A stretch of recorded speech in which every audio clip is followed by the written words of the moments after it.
It was a historic day on Wednesday for the NBA and WNBA after the league decided to postpone 3 playoff games after the Milwaukee Bucks decided not to take the court during their matchup against the Orlando Magic. Obviously this has sparked a movement, and it was a statement by the players following the police-involved shooting of 29-year-old Jacob Blake. The shooting happened Sunday in Kenosha, Wisconsin, just 40 miles south of Milwaukee. Now, we know that the NBA players and its board of governors met separately on Thursday following this historic day for the league. And according to ESPN, the NBA is expected to resume playoffs, though Thursday's playoff games will be postponed. Obviously, this is making headlines around the world, Deidre. It is, and with good reason. I think these players are really, passionately standing together to make a statement and enact change. I want to quickly throw up this video of what it looked like yesterday inside the Advent Health Arena. It was just moments before the Bucks Magic game was scheduled to take place. You can hear actually the empowering anthem from Beyonce, her song Freedom. You can hear it playing in the background as the clock is winding down. I mean, really just kind of a moment that makes the hair on my arm stand up, because Yep. these players have gone through so much, quarantining in the bubble and uprooting their lives to Orlando, and these racially motivated tragedies keep happening, and quite frankly, they're fed up with it, they're sick of it, and this is what we've gotten as a result. Another video that kind of sparked a lot of chatter online yesterday was when the Milwaukee Bucks delivered a statement to the media. Of course, star players Sterling Brown and George Hill took the charge there. They read their statement out loud, and if you will recall, it's particularly poignant because Brown himself was a victim of police brutality and racism just a few short years ago. Take a listen. We are expected to play at a high level, give maximum effort, and hold each other accountable. We hold ourselves to that standard, and in this moment, we are demanding the same from lawmakers and law enforcement. We are calling for justice for Jacob Blake and demand the officers be held accountable. Deidre, obviously there is a very clear message that the league is trying to send that really started from the ground up, and it's coming from one of the world's and country's biggest institutions. I think Barack Obama tweeted it best. He said that, he thanked the NBA and the WNBA for setting an example. He says it's going to take all of our institutions to stand up for our values, and it's something that is, in a word, unprecedented. We haven't seen anything quite like this, and it's quite the evolution in activism in sports. It was only just 4 years ago that Colin Kaepernick took a knee during the national anthem during an NFL game, and obviously I think the future of sports kind of hangs in the balance as this all plays out. And I got the chance to actually catch up with ESPN reporter Ashley Brewer to talk about this historic day in the league. All right, Ashley, so obviously it's a truly unprecedented moment for the NBA and so many other leagues in an unprecedented year for sports. As someone who does cover sports, what do you think this moment means in sports history? Oh, this is by far the most historic day in sports in my lifetime, I think our parents' lifetime. I think this is something we've never seen before and something we might not ever see again. I think for the first time, the players are taking their power and they're saying, I am going to control the narrative here. I'm not here for your entertainment. I know everyone loves to watch basketball and we love to watch games, but ultimately, us taking a stand right now is going to change the course of the future. And I think what's so important to recognize is that these aren't just athletes who play a game and that we watch on TV and that we idolize and follow on social media. These are fathers. These are people that I have seen in tears when they talk about their sons and how they worry about their sons when they leave their homes. They worry about the future of the next generation. And so ultimately, that's what they're trying to take care of here, finally saying, we're going to put our foots down. We're going to make you listen to us. And for the first time, I think we're all really listening. I think it's because they also realize the power of the platform. I mean, we're talking about one of the country's biggest institutions, one that just came back following, obviously the shutdown from the pandemic. So obviously the NBA met on Thursday. What have you heard has come out of that meeting on Thursday? Like, what do the players want? So what I heard was that they spent all night meeting with each other, some guys even pulling all-nighters and just sitting and having conversations, hearing each other out. I heard some of those conversations even got a little testy. I think guys Hmm. were disagreeing with some of the ways that some people wanted to handle things. We know that last night the Lakers and the Clippers were both the two teams that voted to not play the rest of the postseason. What's so wild about that to me is that those are two of the favorites to win the championship. So what Right. these guys are saying, with LeBron at the forefront saying, this is ultimately my year to win a title, and that doesn't even matter anymore. Now, what we do know is that teams, executives, bigger people in the picture came to meet together at 11 a.m. this morning, and we got news at about noon that the players have decided that they do want to continue playing. So ultimately, there were 3 games that would have been played today on Thursday. They've decided to postpone those, but I do believe that we will see basketball either tomorrow or Saturday being played. It's crazy because obviously, while the Clippers and Lakers voted to end the season early, there were a few outliers. There were teams that wanted to continue. What type of friction do you think that could cause for the future of the league and at least maybe the season? Yeah, I think what's so incredible about this is that they're finally taking the time to really hear each other out. And while there Hmm. was a little bit of friction between teams, I think that's what this whole conversation is about. Let's talk. Let's really Mm, see what we're dealing with here, and what the disagreements are, and what the white players may think differently than the black players, and how we as white people can learn from some of these black athletes that have had personal experiences. I think it's wonderful that these guys have ultimately decided to continue playing, because here's the thing.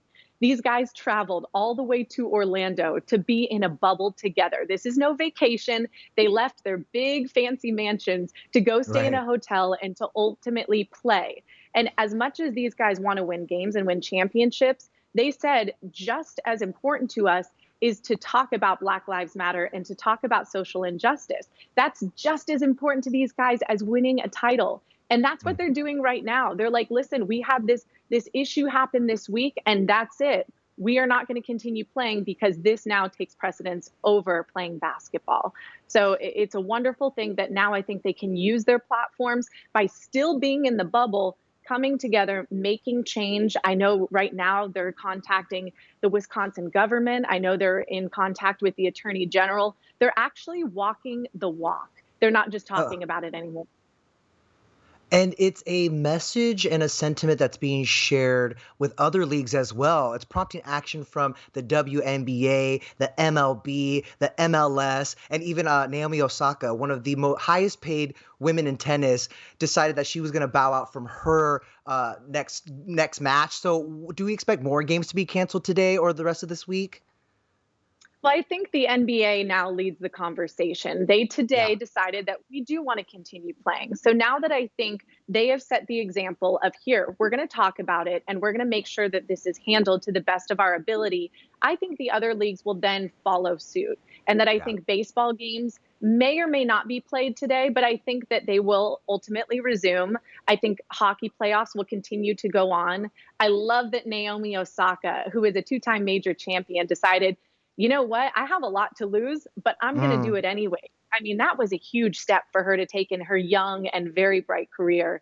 As well as the women in the WNBA bubble, the MLS players. It's wonderful to see unity in sports and everyone really gathering for the same collective reason. And you see those t shirts there too. I thought that was Yeah. an outstanding move. As well as the NBA or NFL players, excuse me. Today I saw the New Orleans Saints now have printed labels that they put across their helmets that say Jacob Blake. And so I think now this is being recognized across all sports. This is a conversation, and that's where change happens, when Mhm. conversation and action come together. And that's ultimately what's happening. But we've come a long way from seeing this kind of activism in sports because, as it was pointed out yesterday, when the strike happened, it just so happened to also be the anniversary of when Colin Kaepernick took a knee, which happened in 2016 in Wisconsin. So, can you talk a little bit about that evolution, how activism within sports leagues has evolved since then? Well, I'll never forget that day. It was another monumental day in sports when Colin Kaepernick decided to kneel for the national anthem, something that he, I think, was way ahead of his time in talking about social justice in this era of social media and Instagram and people telling their opinions with no filters. He decided to be the face of that movement, and he was heavily criticized. And I remember Roger Goodell, the commissioner of the league, saying, I absolutely do not stand for this. Our players will be standing for the anthem. Well, now it's 4 years later, and I just heard an interview with Roger Goodell this week saying, I wish we listened. We should have Hmm. listened to him. And what we're seeing there is a change of heart. And I think that's ultimately what will change our country is that if people like Roger Goodell or people who have skin colors like I do can recognize the problem and say, this is a huge issue. Black people and minorities are not being treated fairly. And we have to listen to people like Colin Kaepernick, who did something that was so unpopular at the time. But look at him today. He was right all along. And so that's just, I think, what we need to listen more and to watch people that are taking those stances and understand the pain that they're feeling and the injustice that they've experienced in their life that someone like me really couldn't imagine. I have to make an important note, Deidre, that, I feel like Colin Kaepernick in a lot of ways influenced what's going on now, 4 years later. And back then he dealt with the backlash. Obviously at the time the NFL let him go, and we've come so far now. And at this point in our history, I feel like all of these sports teams are like putting their careers and all the money aside, and the fact that they missed this sport. They missed the games because of the pandemic. They're putting that all aside Right. to speak out against, racial injustice.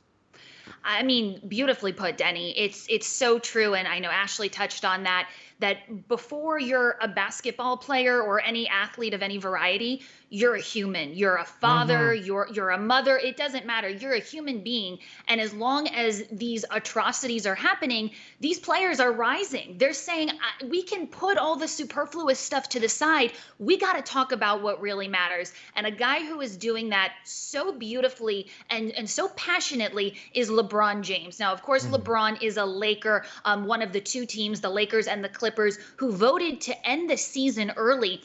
And that really didn't surprise me a whole lot because this is a guy who has been at the forefront of this intersection of sports and activism. I want to talk about the thing that he tweeted today, a very powerful tweet. He said, change doesn't happen with just talk. It happens with action and needs to happen now. For my I Promise School kids, and communities across the country, it's on us to make a difference together. That's why your vote is more than a vote.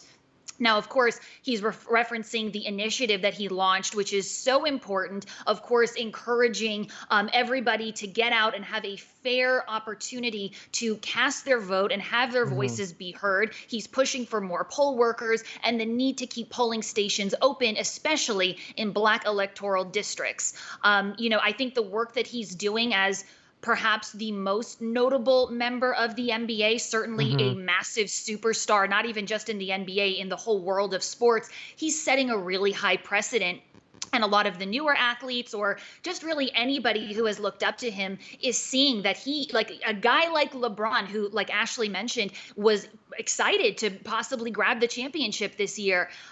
He's saying that's not as important to me as having basic human rights and having justice and dignity for the entire Black community.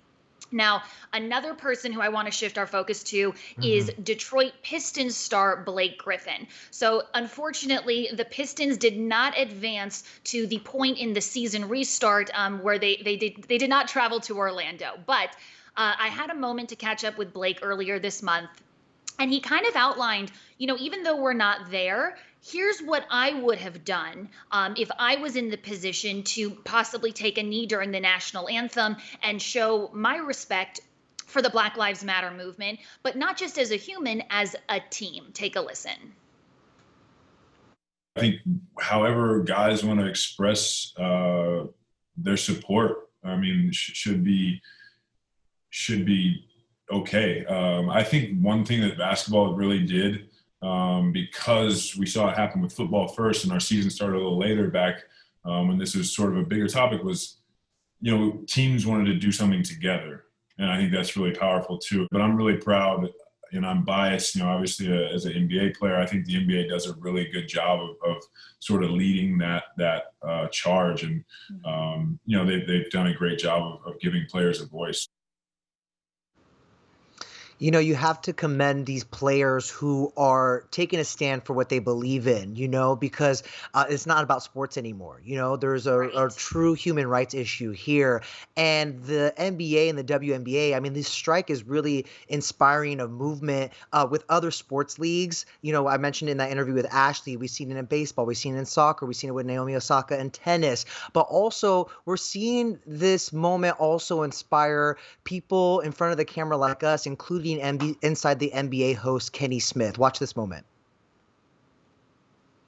I think the biggest thing now is to kind of, as a black man, as a former player, I think it's best for me to support the players and just not be here tonight.